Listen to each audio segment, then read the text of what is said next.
共颜符求生者调整。来看下明日共颜符的更新内容。首先是勘探岩再次被削弱，此里一个充能时间从原先60秒上调至70秒，增加了足足10秒的一个时间。这个削弱力度还是比较大的，因为有时候1-2秒就能改变战局，更别说是10秒了。然后是法罗女士的加强，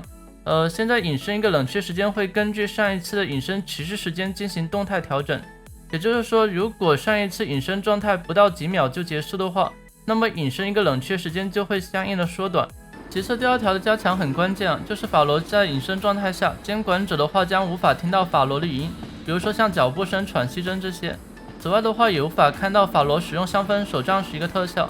之前的话就觉得法罗隐身挺幽默的，因为能听到脚步声和喘息声嘛，所以法罗反走的话很多时候是相当于是白给了。但是现在听不到语音和看不到那个特效，法罗到底有没有反走，那监管者就只能完全心理博弈了。下一个是木偶师的加强，现在木偶状态的话可以抵挡摄影师 1.5 倍伤害了。之前木偶状态受到摄影师伤害时，溢出的 0.55 伤害会结算到木偶师身上，但是现在木偶状态的话就可以完全挡下这部分伤害了。这就是第二条一个调整，木偶状态下受到影射伤害时，会优先结算木偶状态的血量，溢出的伤害再进行分摊。比如说影视正常一刀是 1.2 倍的伤害，木偶状态正常可以扛 1.0 的伤害，那结算完之后溢出了 0.2 伤害再进行分摊。最后就是木偶师成功治疗他人时一个治疗底 buff，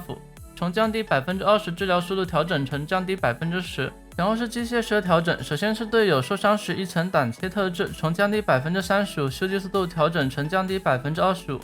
这调整的话不至于全员残血情况下本体完全修不动电甲，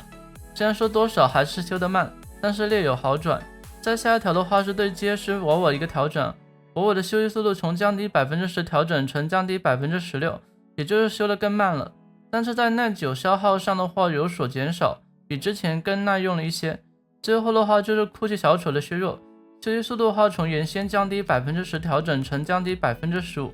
大家觉得以上调整怎么样呢？可以在评论区讨论，我们下期视频见，拜拜。